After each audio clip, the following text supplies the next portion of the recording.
Conditions de travail mortifères. Management totalitaire.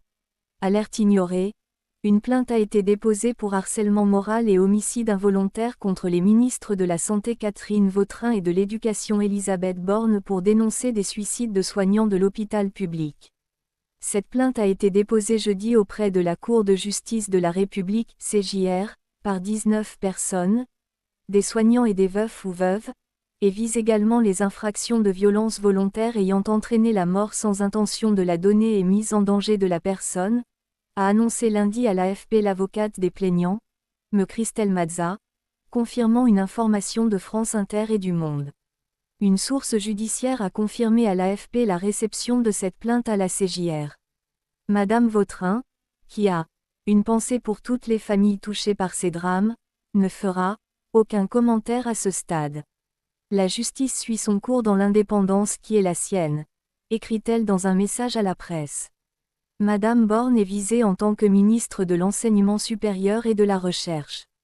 Interrogée, son ministère a exprimé son soutien aux soignants ainsi qu'aux proches des soignants qui auraient été confrontés à des drames humains d'une telle gravité.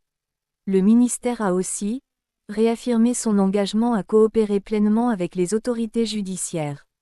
Le ministre délégué chargé de la Santé et de l'Accès aux soins Yannick Neuder est aussi concerné par les accusations.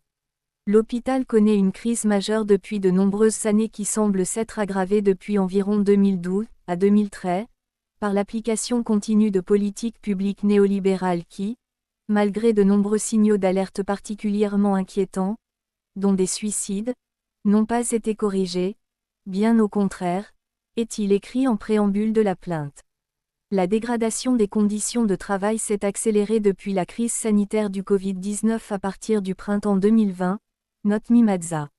La jurisprudence France Télécom doit s'imposer aux ministres comme à n'importe quel chef d'entreprise au nom du principe d'égalité devant la loi, en particulier quand il y a de telles atteintes à l'intégrité de la personne, a-t-elle réagi auprès de l'AFP.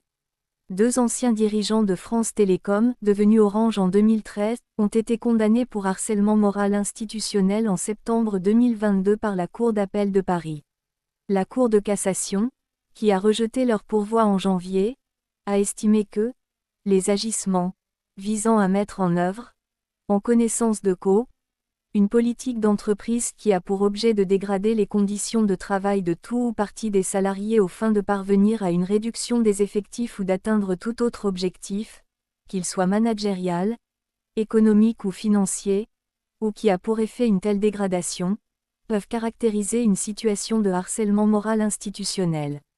Vague de suicide. La plainte, consultée par l'AFP, dénonce des conditions de travail totalement illégales et mortifères, des rythmes insoutenables, dans différents corps médicaux, spécialités et régions de France, ainsi que l'impunité organisée à l'encontre des auteurs des faits.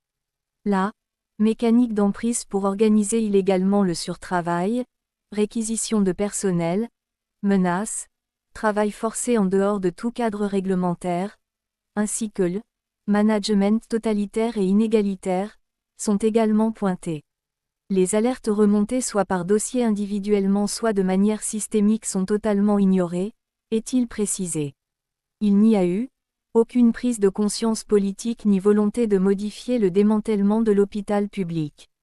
Sont cités en exemple 3 établissements, situés en Alsace, dans l'Hérault, dans les Yvelines, qui connaissent une vague de suicides particulièrement préoccupante, sans aucune mesure mise en œuvre, participant d'un déni institutionnel.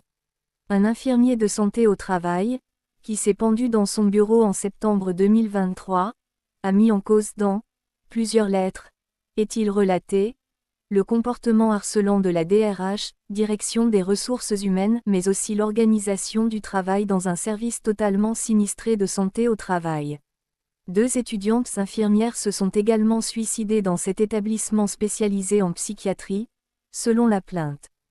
Par ailleurs, l'Assistance publique, Hôpitaux de Paris, APHP, fait l'objet d'une plainte pour harcèlement moral institutionnel, est-il souligné dans le document.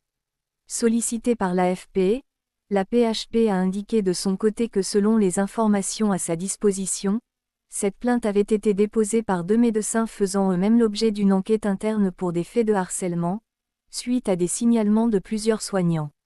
La CJR est la seule juridiction habilitée à poursuivre et juger les membres du gouvernement pour des infractions commises dans l'exercice de leurs fonctions.